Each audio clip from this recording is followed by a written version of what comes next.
CAC 2022 and this was my first attempt. तो मुझे personally लगता है कि जो हमारा मेन गेम है, मतलब अपार्ट फ्रॉम क्वालिफिकेशन, अगर आप मेरे से पूछो कि the most difficult phase of the exam, that is always prelims. क्योंकि मुझे लगता है कि वो थोड़ा सा अनप्रडिक्टेबल है ना। उसके अंदर पता नहीं चलता कि कैसा हमारा आउटलुक रहेगा, क्या हमारा रिजल्ट रहेगा, है ना। बट एक्चुअली में जो हमारी रैंक डिसाइड करता है, जो हमारी सर्विस डिसाइड करता है, we know that is the mains, है ना। क्योंकि मेंस के अंदर अगर हम इतना हाई स्कोर कर लें, क्योंकि इंटरव्यू होता है कि अगर आपका बैड डे है बाई चांस, है ना, कि आपको मार्क्स नहीं मिले, सो उस एक दिन के ऊपर हम लोग बहुत ज़्यादा नहीं छोड़ सकते अपना। सो हमें मेंस अपना है जो वो बहुत अच्छे से करना है। सो फॉर मेंस, मुझे लगता है मेंस के अंदर, जैसे आपने भी सुना ही होगा कि मोस्ट इंपॉर्टेंट चीज़ होती है हमारी एसे, एथिक्स एंड ऑप्शनल। ठीक है, तो अगर मैं बात करूं कि इन तीनों में से हम लोग क्या कर सकते हैं, तो हम ऑप्शनल अपना कंट्रोल कर सकते हैं, एथिक्स और ऐसे तीनों कंट्रोल कर सकते हैं। और मुझे पर्सनली लगता है कि मेरा भी इसलिए ही ज़्यादा अच्छा रैंक आ पाया है इस बार, बिकॉज मेरा ऑप्शनल उतना अच्छा नहीं हुआ जितना मेरे को चाहिए था। सो मेरे जीएस का स्कोर जो रहा था दैट वाज 446, तो मुझे लगता है that really help me. And my SA का score was 130, and this year the average score in SA has been 90 to 100. People have been getting 60, 70, 80. So I think 130 is a very decent score this year. तो मुझे लगता है कि essay is something that I can really share my insight on कि कैसे हमें proceed करना चाहिए, है ना। So today's session will be about essay writing. क्या हमारी basic strategy होनी चाहिए, कैसे हमें उसको approach करना चाहिए। And ultimately once we are done with the strategy session, then we will discuss the 2022 paper maybe in the subsequent session कि उसके अंदर कौन सा मैंने essay choose किया, क्यों मैंने choose किया, उसके अंदर मैंने कैसे इंट्रोडक्शन करी, मैंने क्या लिखा। And then finally we will be discussing 1 or 2 of my model essays, है ना, जो मैंने घर पे प्रैक्टिस करे थे कि क्या मेरी अप्रोच उनमें रहती थी। So I think that will be a more clearer picture कि हमें कैसे करना है ना, रादर देन कि सीधा बताना कि ये ऐसे ऐसे करना होता है, बिकॉज वी ऑल नो कि क्या करना है।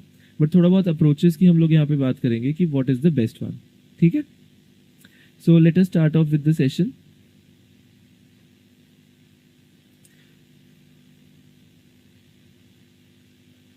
सो थोड़े से वो लोग होंगे जिन्होंने मेंस लिखा हुआ है, थोड़े से वो होंगे जो बिल्कुल बिगिन कर रहे हैं अपनी तैयारी।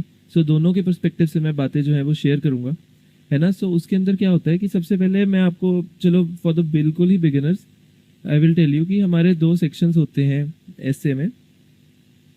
एक होता है सेक्शन ए और दूसरा होता है हमारा सेक्शन बी। दोनों के अंदर हमारे 1, 2, 3, 4 एसेज का चॉइस होता है, ठीक है। और दोनों में से हमें एक एक ऐसे चूज़ करना है, एंड दोनों एसेज की वेटेज है 125 मार्क्स, ठीक है। So total 250। अब मैं आपको बताता हूँ जीएस का जो हमारा पेपर है उसके अंदर बहुत ज़्यादा मार्क्स फ्लक्चुएट नहीं करते। मे बी किसी के 80 हैं, एक्सट्रीम केसेस में किसी के 110 है, मे बी, है ना। बट एसे इज समथिंग जहाँ पे you can get as low as 60 और 70 to as high as may be 140, 145, है ना। तो इतना ज़्यादा 80 मार्क्स का वेरिएशन है, और एक रैंक पे, एक नंबर पे 3-3, 4-4 बच्चे हैं। मैं अगर अपना भी बताऊँ ना तो रैंक 69, रैंक 70 और रैंक 71, हम तीनों के मार्क्स बराबर हैं। सो अगर इतने टॉप रैंक्स पे इतना ज़्यादा एक एक मार्क का वेटेज है, तो फिर नीचे तो और ज़्यादा बढ़ जाता है। और ऊपर से अगर 80 मार्क्स का गैप है यहाँ पे, इजीली आप इसमें 30 to 40 मार्क्स एक्स्ट्रा खींच लो तो आपका रैंक बहुत सब्सटैंशियली जंप कर जाएगा। So that is why preparing for essay is very imperative.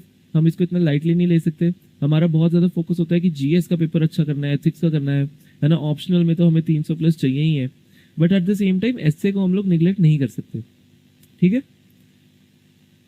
सो इसलिए we will be starting off इससे।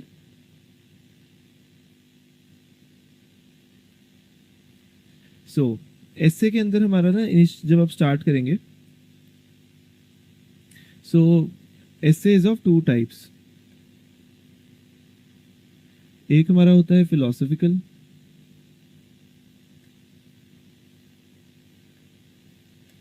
और एक हमारा होता है टेक्निकल। सो अब होता क्या था कि एक टाइम तक यूपीएससी बहुत ज़्यादा टेक्निकल एसेज पूछता था, फिलोसॉफिकल एसेज वर रेयर, है ना। फिर बीच में एक फेज आया जहाँ पे सेक्शन ए है और सेक्शन बी है, तो सेक्शन ए के अंदर टेक्निकल होते थे और सेक्शन बी में फिलोसॉफिकल, ठीक है। तो हमें था कि दोनों तरह के एसेज हम अच्छे से प्रिपेयर करके जाते थे कि हो जाएगा मैनेज, इसमें कोई इशू नहीं है। बट आजकल क्या ट्रेंड है कि मोरलेस सारे ही एसेज फिलोसॉफिकल है।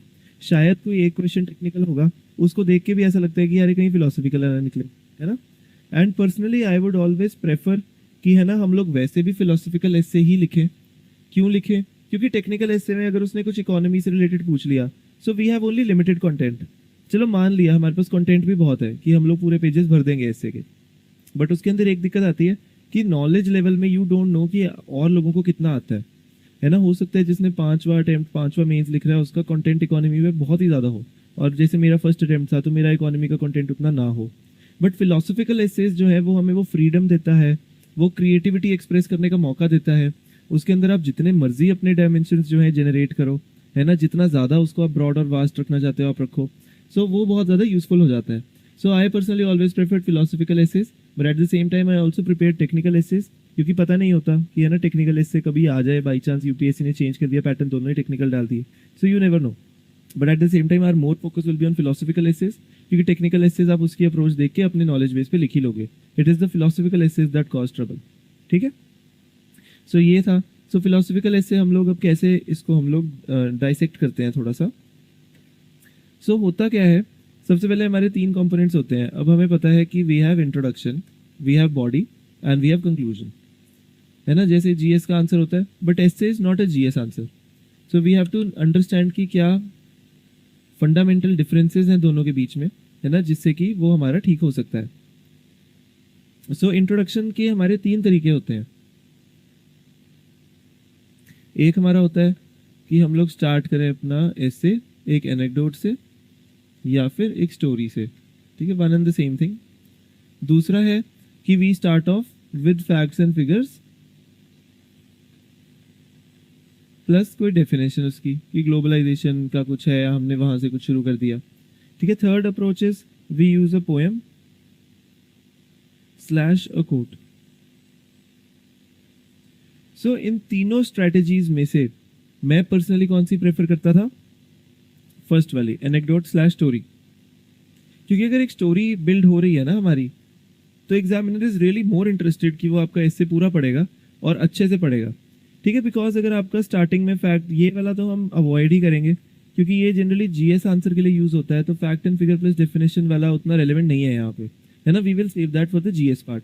Eight the same time you can always start with a poem और अ कोट, बट मैं क्या करता था कि मैं पोएम और कोट से अपना इसे कंक्लूड कर देता था rather than starting it with it, है ना। क्योंकि स्टार्टिंग में क्या है कि आपने अपना, ये आपका पेज है पहला, आपने यहाँ पे लिख तो दिया ज़रूर, है ना, अपना कोट वगैरह ऐसे ऐसे करके, फिर उसके बाद आप यहाँ पे अपना लिखना शुरू कर दिया। फिर आप अगर डेफिनेशन फैक्ट्स फिगर करोगे तो वो फ़ायदा नहीं है। आप इसके बाद क्या करोगे, आप इसमें भी हमेशा फिर अपना स्टोरी टाइप ही बिट करना स्टार्ट कर सकते हो if you are very keen on writing a poem. ठीक है, सो ये हमारे 3 अप्रोचेस हैं। अब एनेक्डोट स्टोरी हम लोग, अब आप पूछो कि इसके लिए मटीरियल कहाँ से आएगा और कौन सी स्टोरी होनी चाहिए वो। सो एनेक्डोट स्टोरी का बहुत सिंपल है, आप क्या कर सकते हो, अपनी लाइफ का एग्जाम्पल भी यूज़ कर सकते हो, but you have to understand that it should not be very personal. ठीक है, उसके अलावा मैं पर्सनली क्या करता था, जब एथिक्स का मेरा पेपर था तो उसके लिए मैंने बहुत सारे सिविल सर्वेंट्स के एग्जाम्पल याद करे हुए थे, जैसे आईएएस आर्मस्ट्रॉन्ग पामे सर हो गए, आईएएस स्मिता सबरवाल मैम हो गए, है ना, प्रशांत नायर सर हो गए। तो ये सारे जो है मैंने एग्जाम्पल्स याद करे हुए थे अच्छे से। तो मैं क्या करता था कि अपनी काफ़ी एसेस की बिगिनिंग जो है मैं इन्हीं एनेक्डोट से कर लेता होता था, है ना। तो कई बार मुझे लगता था कि नहीं यार, ये तो बहुत मतलब कॉमन हो गए हैं एग्जाम्पल्स, तो इनको इतना ज़्यादा नहीं यूज़ करेंगे।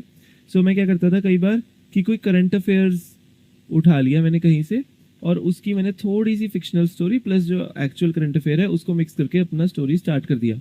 सो ये मैं आपको एग्जाम्पल बड़े अच्छे से बताता हूँ जब मैं अपना 2022 वाला पेपर डिस्कस करूँगा कि how I went about it, क्या मैंने स्टोरी लिखी थी स्टार्टिंग में and what happened there actually. ठीक है, सो फैक्ट्स एंड फिगर्स वाला नहीं करेंगे, poem slash quote we can use it. तो ये वाला बात हमारा इंट्रोडक्शन का होता है and how to collect facts and figure. तो उसके लिए आप कुछ भी करो, आप टॉपर्स के एसेज पढ़ो, उनके स्टार्टिंग की स्टोरीज आप पढ़ो, क्या लिख रहे हैं वो, उनके पेपर्स में बहुत अच्छे एग्जाम्पल्स मिलते हैं, कई बार वो एग्जाम्पल्स भी यूज़ करो, कोई कॉपीराइट तो होता नहीं एग्जाम्पल्स पे, है ना। उसके अलावा आप और क्या कर सकते हो, आप अपना जो भी आप न्यूज़पेपर रीडिंग कर रहे हो, तो जैसे प्री और मेंस के बीच में न्यूज़पेपर रीड करता था, ठीक है, सो उस टाइम पे न्यूज़पेपर रीड कर रहे हैं, कोई अच्छा एग्जाम्पल आ गया, बेस्ट है नेट पे सर्च कर लो, example of civil servant with integrity, example of doctor with honesty, ऐसे करके आप एग्जाम्पल्स डालो तो वो भी बहुत बढ़िया रहता है। ठीक है, सो ये हमारा रहेगा एनेक्डोट स्लैश स्टोरी वाला पार्ट। फिर ये हमारा ओवरऑल हो गया। सो एक मैं बहुत इंपॉर्टेंट बात बताना चाहूँगा ऐसे स्टार्ट करने से पहले, on the day of the exam क्या करना है before we discuss the body. ठीक है, अब होता क्या है, ये हमारा एसे की शीट नंबर 1 है, एसे की शीट नंबर 2 है, ठीक है। आपने अपना एसे का हेडिंग लिखा है यहाँ पे और आपने अपना अंडरलाइन करा उसको अच्छे से आपने, और आपने अपना एसे स्टार्ट करा। अब जब हम कई बार मॉक टेस्ट देते हैं ना कहीं इंस्टीट्यूट पे, तो उसके अंदर एसे में होते हैं 14 पेजेस, 15 पेजेस, है ना। कई बार थोड़े से ज़्यादा नैरो शीट्स देते हैं, वो तो ज़्यादा पेज दे देते हैं कि चलो बच्चा एक्सप्रेस कर ले खुल के अपने आप को। सो उसमें क्या होता है कि हमें आदत होती है कि यार 14-15 पेज होंगे, तो हम लोग पर फाइनल यूपीएससी में मैं आपको बता दूं कि 12 पेजेस होते हैं।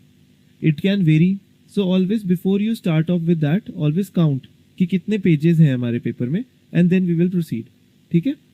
सो ये है, तो हमारे 12 पेजेस होते हैं। तो काफ़ी बार ऐसा हुआ कि मेरा कोई फ्रेंड है, अगर वो ऐसे का पेपर लिख रहा है, फाइनल यूपीएससी में हुआ कि उसने कहा कि चलो ठीक है, स्टार्टिंग का पेज इंट्रोडक्शन वाला हो गया, एनेक्डोट वाला, अगले पेज से हम अपने चैलेंजेस स्टार्ट करते हैं। तो 7 पेज की चैलेंजेस लिखेंगे, है ना, 7 पेज के सोल्यूशंस लिखेंगे। तो क्या हुआ कि वो 8th पेज तक पहुंचा है, उसने कहा कि चलो अब लेट्स, है ना, start off with the solutions, अपना सेकंड पार्ट ऑफ इससे, बट देखा पेज 4 ही रह गए।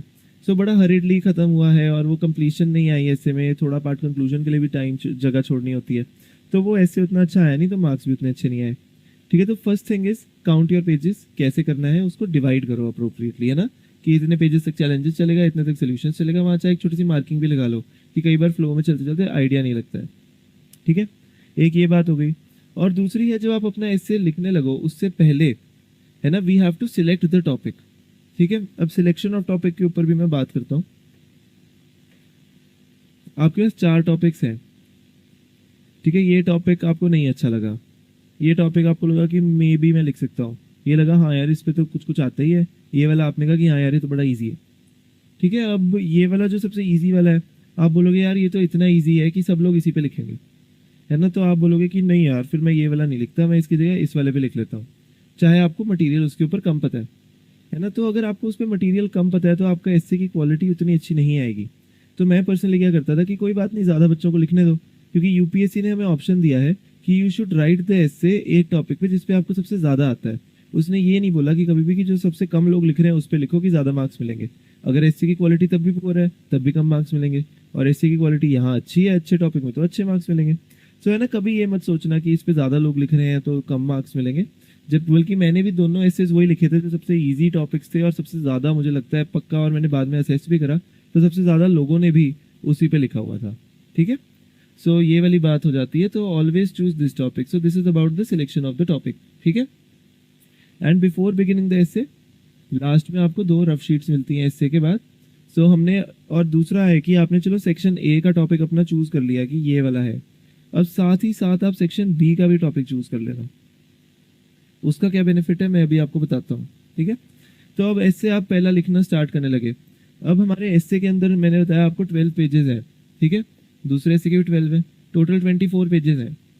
अगर मैं आपको जीएस का पेपर बताऊं तो जीएस के पेपर में 50 पेजेस होते हैं, एथिक्स में तो 51 भी होते हैं, ठीक है। तो फिर ऑलमोस्ट एस्से का paper is half of the length of a typical GS paper. Plus इसके अंदर आपको ऐसा भी नहीं है कि हर एक क्वेश्चन में आपको शफल करना पड़ रहा है, शिफ्ट करना पड़ रहा है ना, तो वो दिक्कत आ जाती है जीएस में। पर इसमें ऐसा नहीं है, इसमें आपका फ्लो ऑफ थॉट चलता ही रहता है। तो इसलिए यू हैव टाइम, रिमेंबर एस्से में टाइम बहुत होता है। सो इसके अंदर हमने क्या करना है, पहले 10 से 15 मिनट या 10 से 12 मिनट हमने लगाने हैं, एस्से को करना है ब्रेनस्टॉर्म। कैसे, यहाँ बीच में एस्से का टॉपिक लिख दिया रफ शीट पे, अपने यहाँ पे आपने पॉइंट जनरेशन करना शुरू कर दिया। अब पॉइंट जनरेशन का भी मैं बताता हूँ डायमेंशंस वाले पार्ट में। आपने ये करा कि हाँ यार यहाँ पे ये वाला एग्जाम्पल लिखना है, यहाँ ये एग्जाम्पल लिखूंगा, हाँ इसके अंदर ये 4 पॉइंट लिखूंगा। तो ऐसे करके आपने अपना पूरा एस्से ब्रेनस्टॉर्म कर लिया।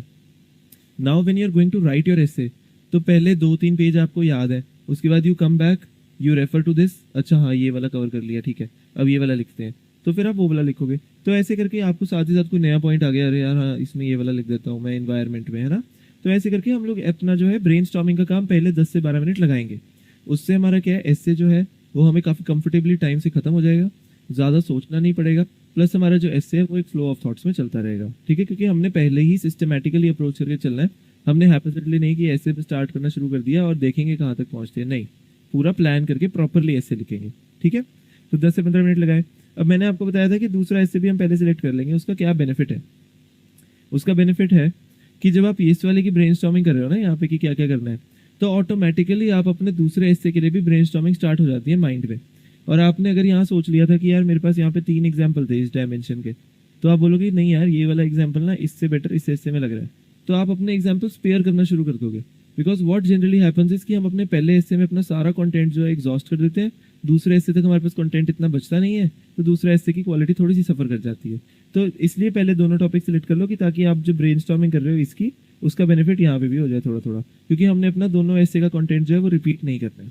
ठीक है, सो ये एक दूसरा मेन चीज़ है जो मुझे लगता है कि हमें पेपर स्टार्ट करने से पहले on the day of the exam क्या करना है। ठीक है, नाउ अब हम लोग थोड़ा सा डिस्कस कर लेते हैं बॉडी के बारे में कि है ना बॉडी को हमने कैसे अपना डिफाइन करना है, कैसे आगे चलना है।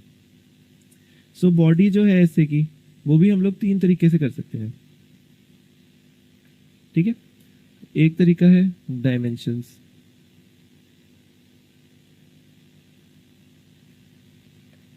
अब पर्सनली मैं जब डायमेंशंस करता था तो मेरी अप्रोच रहती थी ये प्लीज़ ध्यान में रखना, आपने सुना होगा मेरा थोड़ा सा एक्स्ट्रापोलेटेड है पेस्टल वर्जन का, पेस्ट जेम एच। ठीक है, इसके अंदर क्या है, political, economic, social, technological, geographical, environmental, moral slash ethical और हिस्टोरिकल। ठीक है, तो ये सारे डायमेंशंस मेरे सामने हैं। अब जब मैंने आपको बताया कि हम लोग ब्रेनस्टॉर्मिंग कर रहे हैं ना, तो हम लोग यही कर रहे हैं, पॉलिटिकल, इकोनॉमिक, सोशल, टेक्नोलॉजिकल में क्या लिखूंगा, इसमें इसमें इसमें और इसमें। अब इसके अंदर सब पॉइंट्स आ रहे हैं, इसके प्रोज बता रहा हूँ, इसके कॉन्स बता रहा हूँ, यहाँ पे एग्जाम्पल्स लिख रहा हूँ। तो ये मैं ब्रेनस्टॉर्मिंग कर रहा हूँ पहले इससे के जो 10 से 12 मिनट है। So it is very essential and highly useful also, मैं आपको कहूँगा। ठीक है, फिर ये डायमेंशंस है। देन इसमें we have the chronological approach.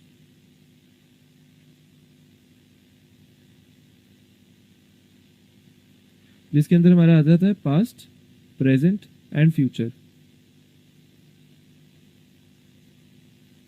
अब इसके अंदर क्या है कि हम लोग ना अपना ऐसे क्रोनोलॉजिकली भी बिल्ड करके स्टार्ट कर सकते हैं कि पहले पुरानी बातें बता रहे हैं, फिर कंटेम्प्रेरी बता रहे हैं, फिर फ्यूचर में क्या होगा उसकी तरफ बता रहे हैं।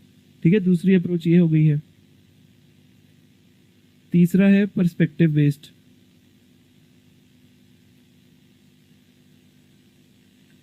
इंडिविजुअल लेवल पे है ना, सोसाइटल लेवल पे और नेशनल, इंटरनेशनल लेवल पे। ठीक है, तो ये तीसरी अप्रोच हो गई। और चौथी अप्रोच है हमारी प्रो कॉन वाली, कि प्रोज और कॉन्स हम बताएंगे, या पहले पार्ट में हम ऐसे के चैलेंजेस डिस्कस करेंगे और सेकंड पार्ट में हम लोग ऐसे के सॉल्यूशंस डिस्कस करेंगे। सो ओवरऑल ये हमारी 4 अप्रोचेस रहती हैं ऐसे की बॉडी के बारे में कि हमने कैसे उस पर काम करना है। सो मैं पर्सनली अगर बताऊं कि क्या बेस्ट स्ट्रैटेजी मेरी रही थी, वो थी कि मैं हमेशा इस वाली स्ट्रैटेजी में खेलता था कि डायमेंशंस हमने जितना ज़्यादा जनरेट करने हैं उससे जो है ऐसे मोनोटोनस नहीं लगता, थोड़ा लाइवली सा रखता है और बहुत सारे मल्टीपल पॉइंट्स जो है वो इंटीग्रेट हो जाते हैं। ठीक है, सो डायमेंशंस वाली गेम में सबसे ज़्यादा करता था। बट उसके अंदर मेन चीज़ है कि कई डायमेंशंस, जैसे हमारा हिस्टोरिकल है, हिस्टोरिकल डायमेंशंस के अंदर ही हमने क्रोनोलॉजिकल स्ट्रैटेजी लगा दी। पहले पास्ट की बात कर रहे हैं, फिर प्रेजेंट की बात कर रहे हैं कि अभी वाले कॉन्टेक्स्ट में क्या चल रहा है, फिर फ्यूचर में कि हिस्ट्री से हमने क्या एग्जाम्पल सीख के आगे बढ़ना है, या इन्वायरमेंट में पहले ऐसा होता था अब ऐसा होता है बाद में ऐसा होएगा, है ना। सो ये वाली अप्रोच हम इसमें इनकलकेट कर लेंगे। दूसरा है पर्सपेक्टिव बेस्ड। तो पर्सपेक्टिव बेस्ड को भी हम लोग डायमेंशंस में इनकलकेट कर सकते हैं। अब कई डायमेंशंस है, उसके पास आपके पास पॉइंट नहीं होगा। अब जैसे मेरे को अगर एस्से में एथिकल डायमेंशन यूज़ करना है, चलो मैं आपको एग्जांपल दे ही देता हूँ। इस बार का एस्से था the time to repair the roof is when the sun is shining. तो इसका मतलब है कि हमें हमेशा प्रोएक्टिव काम करना चाहिए कि उससे पहले दिक्कत आए हम पहले ही अपना प्रबंध करके रखें कि बाद में दिक्कत ना आए। सो इसमें अब एथिकल डायमेंशन मैंने अपना देखा है, मैंने कहा यार एथिकल डायमेंशन तो मुश्किल है इसके अंदर बनाना, तो मैंने पर्सपेक्टिव बेस्ड जो है वो स्टार्ट किया कि हम इंडिविजुअल लेवल पे काम करेंगे। कि जैसे मैंने इसके अंदर स्टेटमेंट लिखी कि टिल द टाइम, है ना, the sun of ethics is shining bright on us, है ना, we should correct our inner moral compass so that जो डार्कनेस ऑफ कलयुग, जो अनएथिकल कलयुग कल आएगा, उससे हम लोग बच जाए। तो इंडिविजुअल लेवल पे अगर हम लोग अपने एथिक्स जो है, इनर मॉरल कंपस को हम लोग सेट करें राइट, तो हमारा अल्टीमेटली ठीक हो जाएगा। और जब तक एथिकल सन शाइन कर रहा है, जो हमने बोला, तब तक हम लोग जो रूफ है एथिक्स की उसको रिपेयर कर सकते हैं। तो हमारे पूरे ह्यूमन काइंड के लिए भी अच्छा है ना। सो ये वाला मैंने यहाँ से उठाया कि चल इंडिविजुअल पर्सपेक्टिव से उठा के हम लोग एथिक्स का डायमेंशन डाल देते हैं। सो ऐसे has to be a mix and match of all these things. ठीक है, इसके अंदर मैं आपको बता देता हूँ प्रोज कॉन्स वाला है ना। सो जो डायमेंशंस है, अब हम हर डायमेंशन की जब ब्रेनस्टॉर्म करेंगे ना, हम प्रोज भी ढूंढेंगे और कॉन्स भी ढूंढेंगे। You have to remember that the challenges that you are posing should be less than the solutions. तो मैं पर्सनली क्या करता था कि अगर ऐसे हमारा 12 पेज का है ना, तो पहला 1.5 पेज तो इंट्रोडक्शन हो गया है ना, उसके बाद मैं ट्राई करता था कि 4.5 पेज चैलेंजेस चले, है ना, कितने हो गए, 6 पेज हो गए। अगले 5 पेज सोल्यूशन चलेंगे। अगर मैंने चैलेंजेस के लिए 4 या 4.25 पेज लिए हैं तो सोल्यूशंस 5 पेज चलेगा। और लास्ट वाला जो होगा पेज, वो थोड़ा summarising plus conclusion with a way forward types, है ना। तो ये वाली बात रहती है। सो बॉडी इसलिए हमारे लिए बहुत ज़्यादा इंपॉर्टेंट है कि, और ये उसके हमारे लिए सारे डायमेंशंस हैं। अब मैं आपको एक बार दिखा देता हूँ, इसको आप प्लीज़ नोट कर लेना कि हमने कैसे प्रोसीड करना है। अगेन ये सारी चीज़ें हैं जो किसी बुक में नहीं मिलेंगी कि कैसे अप्रोच को करना है या कैसे करना है। तो ये पर्सनली मैंने खुद ही डिवाइस किया था कि मैंने अपना ऐसे कैसे प्रोसीड करना है। And again you don't have to be very limited कि यार ये वाली अप्रोच यूज़ करूँगा या ये वाली करूँगा। It has to be a mix and match, it has to be very creative, it has to be fresh, है ना। तो ये हमारा होना चाहिए। और ऐसे में सबसे बड़ी बात है कि we have to supplement with examples. अब लोग बोलते हैं कि हमें सिविल सर्वेंट्स की एग्जाम्पल ऐसे ओपनली यूज़ कर लेनी चाहिए। भाई कर, मैं तो पर्सनली बोलता हूँ कर सकते हैं। मैंने यूज़ करे हैं, मार्क्स आए हैं, और यूज़ क्यों नहीं करें। वो पब्लिक के लिए इतना अच्छा काम कर रहे हैं, है ना, उनका न्यूज़पेपर में भी नाम आता है। उनको अगर हमने उनसे कुछ सीखा है, उनसे कुछ इनकलकेट किया है, फ्यूचर में उनको एमुलेट करना चाहते हैं, हमारे रोल मॉडल्स है, तो हम बिल्कुल पेपर में उनको मेंशन कर सकते हैं। सो मुझे पर्सनली ये लगता है। ठीक है, तो आप भी कर सकते हो। I don't think there is any issue with that. In fact इस साल एथिक्स के पेपर में उन्होंने बोल ही दिया था, discuss with the help of examples of relevant civil servants. तो that means that the demand of the paper is that you quote civil servants. They would know, they should know कि आपने research करी हुई है, you know civil servants who have done good, and आप उससे सीख रहे हो। ठीक है, तो ये वाली बात है हमारी मेन।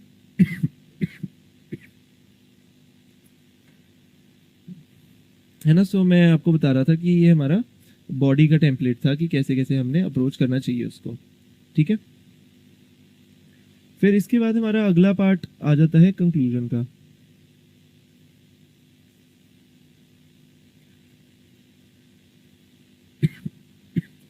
चलो, कंक्लूजन से पहले मैं आपको एक चीज़ और बता देता हूँ कि हमने एक हमारा average page of an essay कैसा दिखना चाहिए।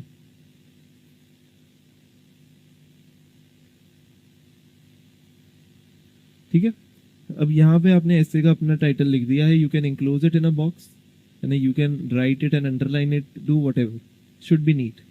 ठीक है, यहाँ से लेके यहाँ तक पहले 1.5 पेज तक आपका स्टार्टिंग का एनेक्डोट चल रहा है। फिर इसके बाद आपने एनेक्डोट से लिंक करके अपने एसे के टाइटल को डिस्क्राइब कर दिया and you have started proceeding with the dimensions. Now this is your first page, जहाँ पे हम बोलेंगे एक्चुअल एसे जो हमारा बॉडी वाला पार्ट आ रहा है। उसके अंदर हमारा पेज जो है वो 3 पैराग्राफ्स होने चाहिए। इसको मैंने सिर्फ रिप्रेजेंटेशन के लिए बॉक्स बनाया, हमने वहाँ कोई बॉक्स नहीं बनाने हैं। ठीक है, यहाँ से ऐसे आपने स्टार्ट किया, ऐसे ऐसे ऐसे ऐसे ऐसे, यहाँ से आपने किया। So it should B 3 paragraphs in general. It is not a rule, can be 4, but it should not B one single thing, है ना, running through out the page, उतना मज़ा नहीं आएगा। It should be filled with examples, filled with examples, filled with examples. तो है ना, बहुत अच्छा दिखेगा, दूर से दिखेगा और थोड़ा स्ट्रक्चर्ड सिस्टमैटिक से दिखेगा। ठीक है। सो ये हमारा है जो एसे का कैसे दिखना चाहिए, हमारा बॉडी एसे का। सो उसके बाद अब हम लोग आ जाते हैं, हम बात करते हैं कंक्लूजन की, कि कंक्लूजन कैसे करें कैसे का। ठीक है, सो कंक्लूजन के लिए एक बहुत इंपेरेटिव चीज़ है कि अब इसके भी मल्टीपल तरीके होते हैं। अब मैं पर्सनली क्या करता था कि जो स्टार्टिंग में हमने, जैसे मैंने बताया ना, ये मैंने यहाँ स्टार्टिंग में एनेक्डोट लिखा था, अब मैं लास्ट पेज पे ऐसे के पहुँच गया हूँ, 12th पेज पे। हो सकता है एग्जामिनर को मेरे स्टार्टिंग वाला किस्सा याद ही ना हो, तो मैं जो कंक्लूजन है उसके अंदर जो एनेक्डोट जिससे मैंने स्टार्ट किया था उसका मैं रेफरेंस यहाँ पे डाल देता हूँ। अब उसका मैं अगर रेफरेंस यहाँ पे डालूंगा तो उसका क्या फ़ायदा है कि जब रेफरेंस मैंने यहाँ पे डाल दिया है तो उसको एकदम से पूरा ऐसे दिमाग में घूम गया है ना, तो उसको भी रियलाइज़ हुआ कि अच्छा हाँ इसने पहले ये लिखा था, फिर बीच के कुछ उससे डायमेंशंस भी याद आ जाएंगे, है ना। सो वो फिर उसको अच्छा लगेगा कि ऐसे ऐसे करके बात है। तो इसलिए हम लोग जो है एनेक्डोट्स जो है वो हम लोग स्टार्टिंग वाले एंड में डाला करेंगे थोड़ा सा, कि जैसे अगर मैंने स्टार्ट किया डॉक्टर रवि कनन के एग्जाम्पल से, फिर मैं बोलूँगा we should strive to learn from the example of Padmashri doctor Ravi Kannan, है ना, जिन्होंने ये किया था और उससे हमें ये सब सीखना चाहिए। तो उसके दिमाग में आएगा हाँ यार इसने रवि कनन से स्टार्ट किया था, और उसको एक होलसम सी फीलिंग आएगी कि the essay has come a full circle. ठीक है, सो दैट रियली हेल्प्स। सो है ना, तो मैं आपको बता रहा था कि हमारी जैसे एनेक्डोट बेस्ड एंडिंग होगी एक जो हम मेंशन करेंगे, है ना। फिर it can be a way forward, and in way forward we will try जितना मर्जी पॉसिबल है हम इंडिया को माइंड में रख के करें, है ना। इंटरनेशनल क्या है उसका सिग्निफिकेंस ऐसे के टाइटल का थोड़ा सा उस मैक्रोस्कोपिक जो होना चाहिए कि थोड़े ब्रॉडर स्केल की बात करें, ऑप्टिमिस्टिक होना चाहिए, है ना, फॉरवर्ड लुकिंग होना चाहिए, एंड थोड़ा सा सोल्यूशन बेस्ड होना चाहिए। You can also link it with the current affair if you want. And apart from that, quote, ये मैं बड़ा बड़ा लिख देता हूँ, quote slash poem is the way to go. अब मेरा क्या हुआ था कि मेरा ऐसे का लास्ट पेज है ना। मैं उस दिन घड़ी भूल गया था और मेरी क्लास में क्लॉक नहीं थी, तो टीचर जो थे क्लास में वो टाइम बता रहे थे, बट थोड़ा थोड़ा लग रहा था यार कहीं आगे पीछे ना हो जाए टाइम कम ज़्यादा, तो इसलिए मेरा ऐसे जब मैंने करा तो मेरा ऐसे 20 मिनट्स पहले ख़त्म हो गए दोनों। ठीक है, अब मैं सोच रहा हूँ यार ज़्यादा जल्दी लिख दिए, थोड़ा और टाइम लगा लेता, बट कोई बात नहीं, ख़त्म हो गए। सो मेरा फर्स्ट ऐसे, तो मैं ऐसे भी आपने ट्राई करना कि 12 पेज है तो पूरा नीचे तक हम भर के आएंगे, 12 के 12 पेज, है ना। हमने मौका नहीं देना उनको कि मेरे को जगह कम थी, मैं तभी इतना लिखा है, वरना तो मैं और भी लिख सकता था ऐसे को, मैं ज़्यादा एक्स्ट्रापोलेट भी कर सकता था। ठीक है, बट हमने इतने में एक है ना कंसोलिडेटेड सा ऐसे लिख के दे दिया है। सो नाउ हमारा जो है, अब मैंने आपको बताया 20 मिनट्स पहले हो गया था, सो मेरा ऐसे ख़त्म हो गया था यहाँ पे, मेरे पास इतनी जगह बच गई थी। तो अब मैंने कहा यार इसका जगह का क्या करें, है ना। सो मैंने यहाँ पे ऐसे ही एक 4 लाइन की पोएम लिख दी, 1 2 3 4, और यहाँ पे ख़त्म कर दिया। So now it could have backfired कि भाई उन्हें लगे कि यार पोएम क्यों लिख दी एंड में, या खुद से पोएम बना दी है तो इमेच्योर है या कुछ है, बट इट वर्कड आउट। सो मुझे लगता है कि वो यूपीएससी जो है it rewards creativity, so you can be creative, है ना। You might not be a poet, but आप इतनी तो लाइन लिख सकते हो ना कि आपने कोई कोई लाइन लिख दी एससे से रिलेटेड ही। The time to repair the roof is when the sun is shining, है ना, तो roof should be repaired unless there is sorrow, है ना, बाद में, वरना सॉरो हो जाएगा। फिर आपने क्या करना है, सेकंड लाइन में आपने देख लेना हाँ टुमारो राइम कर रहा है इससे, फिर सिमिलरली थर्ड लाइन बना दी कोई वर्ड और उससे राइमिंग वर्ड देख लिया। अब टुमारो को मैं रिवर्स इंजीनियरिंग करके पीछे लाइन फिल कर दूंगा, तो it should B rhyming poem. मुझे लगता है थोड़ा सा पढ़ने वाले को भी लगता है कि हाँ यार थोड़ा सा बेटर है ना। सो ओवरऑल मैंने ऐसी एक 4 लाइन की पोएम बना दी थी and it worked out for me. वरना you can always end it with a quote, है ना, लिख दो नीचे किसका कोट है ये, सो दैट वर्क्स आउट। यहाँ पे लिख दो मार्टिन ल्यूथर किंग जूनियर या महात्मा गांधी जी या फिर नेल्सन मंडेला, तो ऐसे करके आप कोट अपना कोट से भी एंड कर सकते हो। That is also powerful way to end your essay. So the conclusion का जो हमारा पेज होगा, है ना, उसके अंदर थोड़ा सा हमारा स्टार्टिंग में एनेक्डोट के साथ लिंक करके समराइज किया जाएगा इससे को, then there would be the way forward, then it should be macroscopic, optimistic, solution based, current affair based, and end में quote slash poem. So this is the way how we will end our essay. ठीक है, अब मैं 2-3 और important बातें बता देता हूँ।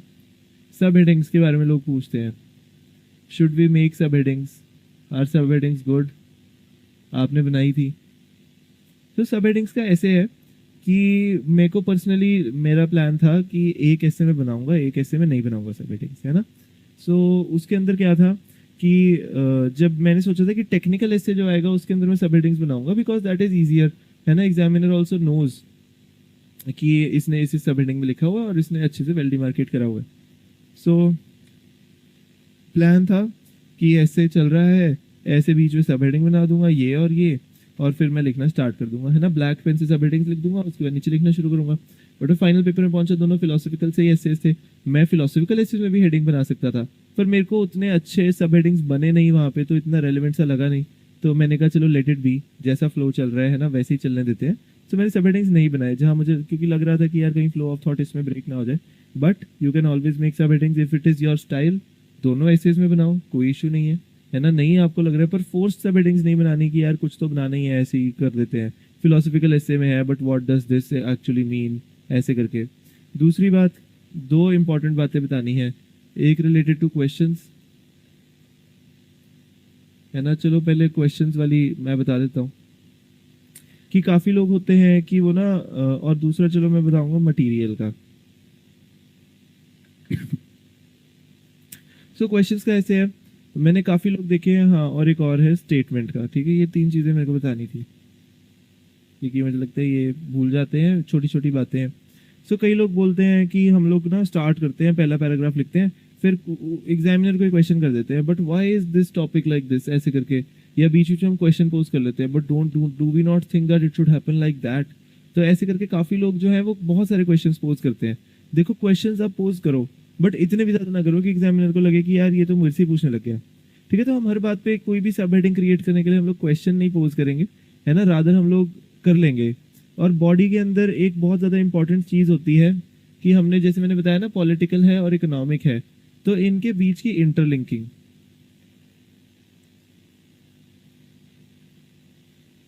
तो ये जो इंटरलिंकिंग है इट इज़ वेरी इंपॉर्टेंट, क्योंकि बढ़िया सी इंटरलिंकिंग के बिना आपके एस्से की कोई बात नहीं बनेगी। आपने उसके ऊपर पॉइंट्स फेंकने नहीं है, rather we have to interlink those points and that should be a smooth transition.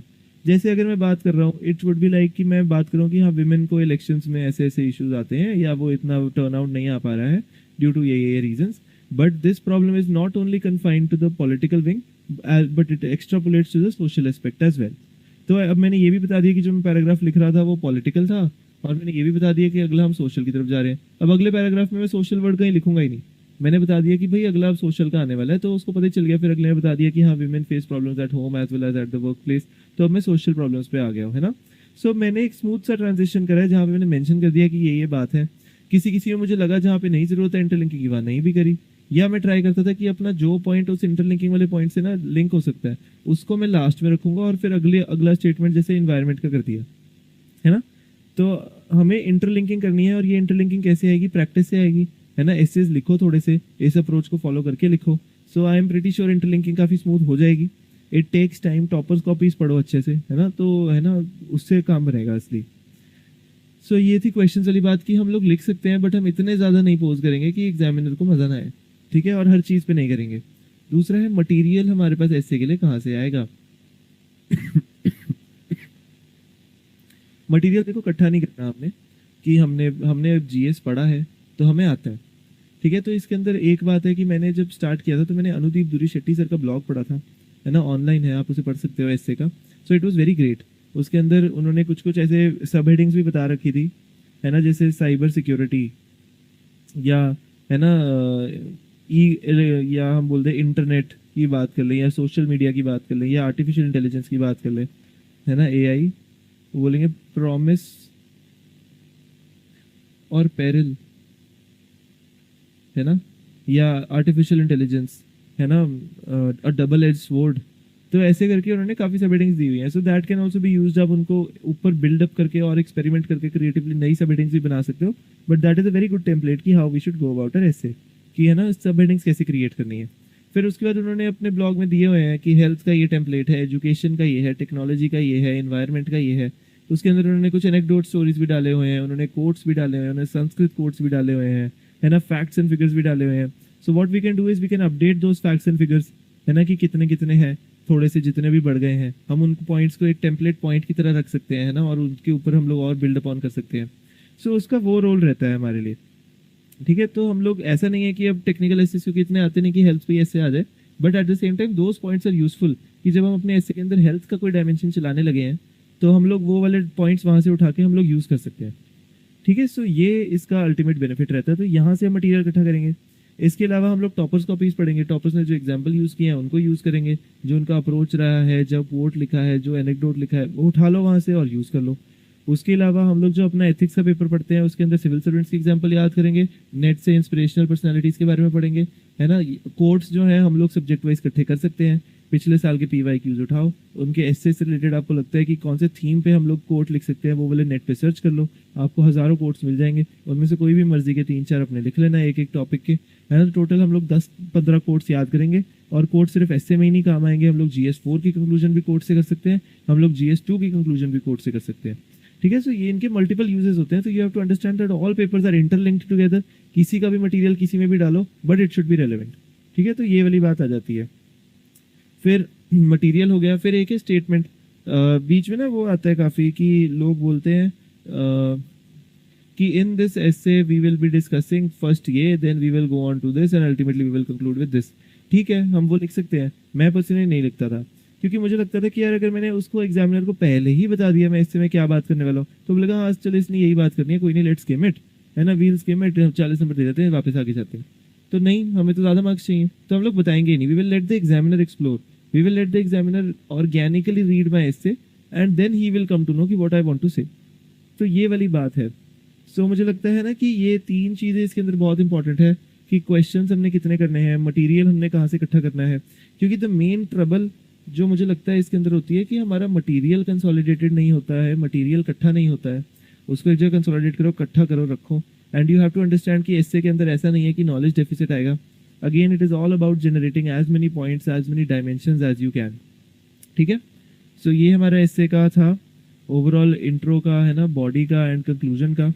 इसके अलावा एक और चीज़, जैसे हमने बात कर ली कि बॉडी को कैसे प्रेजेंट करना है, बॉडी की सब हेडिंग्स हमने कैसे करनी है ना। अब जैसे मेरे को भी अगर कभी डायमेंशन नहीं क्लिक हो रहे वहाँ पे, है ना, तो मैं दोबारा से अपना रीथिंक करने वापस मैं चला जाता था रफ शीट पे, है ना, वापस वहाँ पे देख रहा हूँ यार अब कौन सा डायमेंशन जनरेट किया है। ऑलवेज ट्राई मैं करता था कि हिस्टोरिकल कंपोनेंट से पहले शुरू करूँगा and then I will go for the next ones. And ultimately science and tech और जो न्यू फॉरवर्ड लुकिंग वाली टेक्नोलॉजीज या कुछ है तो उस पर मैं बाद में आता था, है ना। पॉलिटिकल, इकोनॉमिकल, सोशल, ये वाले डायमेंशन बीच बीच में आ जाते थे। अब हर एक जो हमारे हैं उसके हम लोग प्रोज एंड कॉन्स लिखेंगे। अब उसकी भी 2 तरीके थे, मैं आपको बता रहा था। एक तो था कि आपका पहले पूरा चैलेंजेस वाला पार्ट हो, फिर आपको सोल्यूशंस वाला पार्ट हो। बट आप डायमेंशन भी चल सकते हो कि पहले पॉलिटिकल डायमेंशन कर लिया, उसके पहले कॉन्स बता दिए थे, फिर उसके हमने प्रोज बता दिए थे। अगेन एस्से के अंदर लिबरली हम लोग एग्जाम्पल्स यूज़ करेंगे गवर्नमेंट स्कीम्स के, कमिटीज़ के, है ना, सिविल सर्वेंट्स के, या रेलेवेंट जो भी इंस्पिरेशनल पर्सनैलिटीज़ हैं। हम लोग फिलोसफिकल थिंकर्स जो हैं उनको बहुत ज़्यादा ओवरली, है ना, हम लोग पुश नहीं करेंगे या बहुत ज़्यादा फिलोसफिकल थिंकर्स नहीं डालेंगे, क्योंकि वो कई बार ना उनको पता चल जाता है कि यार ये तो लग रहा है PSIR का बच्चा है, तो इसको लगता है बहुत ज़्यादा फिलोसफिकल थिंकर्स आते हैं तो इसने डाल दिए हैं, तो एस्से के नंबर भी कम आते हैं। क्योंकि एस्से वो मेरे पर्सपेक्टिव से, मेरी थिंकिंग का पढ़ना चाहता है, वो किसी और की थिंकिंग का नहीं पढ़ना चाहता। अगर आप लिखो एज पर सॉक्रेट्स इस टॉपिक का ये मतलब है, ठीक है, एक बार आपने लिख दिया, बट अगर अगला आप लिख दो बट एज पर एरिस्टोटल ये वाली बात थी, तो बोलेगा कि ये तो इनके हिसाब से बातें होगी, आपके हिसाब की कहाँ पे है। ठीक है, सो जनरली मैं क्या करता था कि लोग बोलते हैं कि आप एग्जाम्पल्स तो बहुत लिखते हो, ठीक है, बट क्या आप एग्जाम्पल्स के थ्रू पहले एग्जाम्पल की केस स्टडी जस्टिफाई करते थे और फिर अपना पॉइंट रखते थे, कि आप अदर वे राउंड करते थे, है ना, कि मैंने एग्जाम्पल अगर मैं लिख रहा हूँ किसी IAS का, तो मैं बोलूँ कि हाँ नहीं नहीं, बीच में केस स्टडी डाल दी कि ये वाले IAS ने ऐसे ऐसे ये किया था, नहीं। तो इसके अंदर क्या होता है, मैं पहले अपनी लाइन लिखूंगा जो मेरे को लगता है कि हाँ हमें इस एस्से से रिलेटेड ऐसी ऐसी बात करनी चाहिए। Example, India's Panchamrit. अब हम इसमें ये नहीं लिखेंगे कि at the COP26 India being a developing country it has signed a pledge that it will go global zero by ये ऐसे वैसे। पूरी स्टोरी पंचामृत की थोड़ी हमने बतानी है, पंचामृत भी बताने लगे, बिल्कुल भी नहीं। हम लोग बताएंगे कि हाँ जैसे इंडिया जो है उसकी एथिकल और मॉरल रिस्पॉन्सिबिलिटी बनती है, क्योंकि वो एक ग्लोबल पावर की तरह इमर्ज कर रहा है, कि उसको भी इन्वायरमेंटल इश्यूज को अपने दायरे में लेना चाहिए, है ना। It is acting as a very responsible power, जबकि उसकी रिस्पॉन्सिबिलिटी भी नहीं है कि वो डेवलपिंग कंट्री है, it can easily shy away from that fact, but it is not. Example, India's पंचामृत, है ना। सो हमने अपनी ये वाली बात लिख के कह दी। We have to trust the examiner कि उसको एग्जाम्पल पता हो। अगर उसको एग्जाम्पल नहीं पता, वी हैव टू ट्रस्ट कि वो मान जाएगा कि एग्जाम्पल ठीक है। फिर वी हैव टू ट्रस्ट कि अगर एग्जामिनर को फिर भी नहीं अच्छा लगा पॉइंट, वो नेट पे सर्च करके देख लेगा कि आई पॉइंट ठीक है, तो ठीक है, हमारा तो ठीक ही पॉइंट है। But you have to understand कि ये generic line followed by very good example substantiates your point.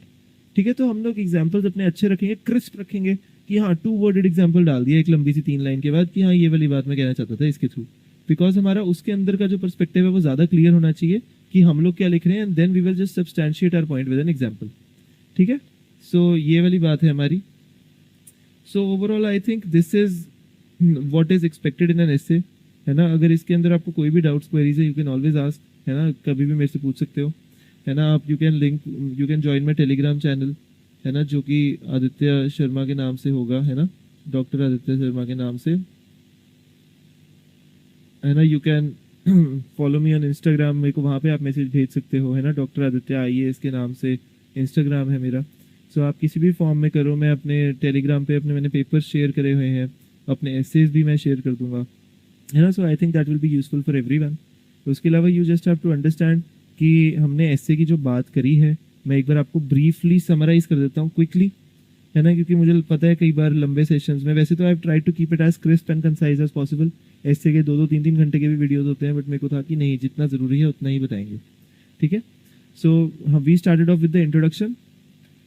Ideal essay मेरे लिए, ये मैं समराइज कर देता हूँ, मेरे लिए आइडियल एसे क्या है। एनेक्डोट बेस्ड इंट्रोडक्शन है ना, अच्छे से स्टोरी बिल्ड की गई है, maybe current affairs added है उसके अंदर कुछ फिक्शनल से, है ना, और यहाँ पे हमारा ख़त्म हो गया एनेक्डोट फर्स्ट 1.25 पेजेस में। उसके बाद we have started off with our body, बढ़िया, यहाँ से हम लोग आ गए हैं। फिर उसके बाद हम लोग गए हैं, हमने अपने डायमेंशंस बहुत अच्छे से जनरेट करे हैं, सारे 8 के 8 डायमेंशन जो है बढ़िया उन पर डिस्कशन करी है ना, उनके एग्जाम्पल्स बहुत डाले हैं, प्रोज कॉन्स उनके पूरे बताए हैं ठीक है। और उसके बाद फाइनली हम लोगों ने अपना कंक्लूजन करा है, जहाँ अपने स्टार्टिंग वाले एनेक्डोट से हमने अपने कंक्लूजन को लिंक करा है, एंड में हमने कोट लिख दिया है या हमने कोई पोएम लिख दी है, और यहाँ पे हमने बढ़िया सा वे फॉरवर्ड विद जो सोल्यूशंस हमने पीछे बात करी है, सोल्यूशंस के बाद हम वे फॉरवर्ड पे आगे कि इंडिया उसमें कैसे काम अच्छा कर सकता है, वी एज एन इंडिविजुअल कैसे कर सकते हैं, एज अ सोसाइटी कैसे कर सकते हैं, ठीक है। So this is I think a model essay that should work out. मैं याद रखना, मैं अपना कोई अगर मॉडल ऐसे कहीं पे आता है या शेयर करता हूँ, हर एक में कुछ ना कुछ डिफरेंट होगा, because I have always been in the experimental phase. कुछ एसेज में मैं स्टार्टिंग में पोएम लिख देता था, जब स्टार्ट कर रहा था कि हाँ यार स्टार्टिंग में ऐसे में पोएम लिख के देखते हैं क्या होता है, एंडिंग में पोएम लिख रहा हूँ, बीच में एनेक्डोट डाल रहा हूँ, तो मैं काफ़ी कुछ वेरिएशन करता रहता था अपनी ग्रोथ के लिए, है ना, देखने के लिए कि कैसे करना है। You can also freely experiment, freely go on, ultimately जो भी आपको अप्रोच फॉलो करनी है, it is totally your choice. Essay is very descriptive, it is very dynamic, it is very subjective, है ना, तो इसके अंदर हम अपने हिसाब से अपनी क्रिएटिविटी का काम करेंगे, but you have to keep these points in mind कि स्टार्टिंग में कैसे हमने ब्रेनस्टॉर्मिंग करनी है, हमने स्टार्टिंग में कैसे अपने एसे के पेजेस काउंट करने हैं कितने हैं, उसके अंदर कोई मार्किंग लगा लेनी है, एसे का टॉपिक कैसे चूज करना है हमने, है ना, वो सबसे ज़्यादा इंपेरेटिव बात भी आ जाती है, और हमने अपना एसे कैसे टाइमली ख़त्म करना है। सो आपको देख लेना है कि यार अपने 1.5 घंटे में पहला एसे तो ख़त्म हो जाना चाहिए, है ना, पर वो है कि दूसरे एसे की थोड़ी थोड़ी ब्रेनस्टॉर्मिंग तब तक हो गई होती है, तो 5 मिनट दूसरे की ब्रेनस्टॉर्मिंग में बच जाते हैं, जो मैंने स्टार्टिंग में आपको बताया। सो 1:35 तक भी पहला एसे खत्म हो जाए, it is good. Also remember कि फर्स्ट टेस्ट से पहले कर लेना, क्योंकि फर्स्ट टेस्ट में हम फ्रेश होते हैं, क्लियर होते हैं, अच्छा लिखते हैं, तो एग्जामिनर जो है वो, है ना, उस एसे के बेसिस पे चेक करके आपके नेक्स्ट एसे पे आएगा। तो आपको अगर अच्छा एसे हुआ है तो he would be very impressed कि अच्छा लिखा है यार, तो दूसरा एसे भी अच्छा ही होगा, थोड़ा सा बेनिफिट और डाउट भी दे देगा कि चलो यार सेकंड एसे तक आते थे, थोड़ा हो गया, पर लड़का अच्छा, तो ये वाली बात होती है, ठीक है।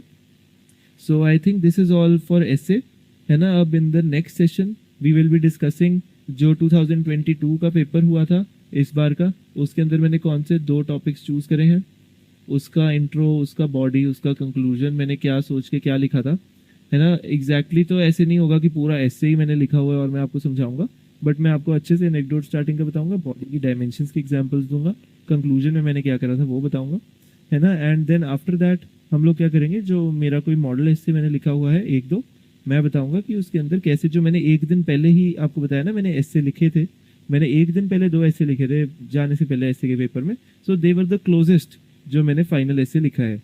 सो हम उन दोनों को भी अच्छे से देख के डिस्कस करेंगे, तो आपको उससे क्लैरिटी आएगी कि जो मैं इंटरलिंकिंग की बात कर रहा हूँ या जो मैं एक्सप्लेन कर रहा हूँ कि कितना ज़्यादा तक हो पाया है डायमेंशन जनरेशन, या कितना ज़्यादा पर्सपेक्टिव बेस्ड है, कितना ज़्यादा क्रोनोलॉजिकल है, वो आपको आइडिया लग जाएगा कि कितना ज़्यादा हम लोग इसमें लिवरेज या लिबर्टी ले सकते हैं ऐसे लिखने में।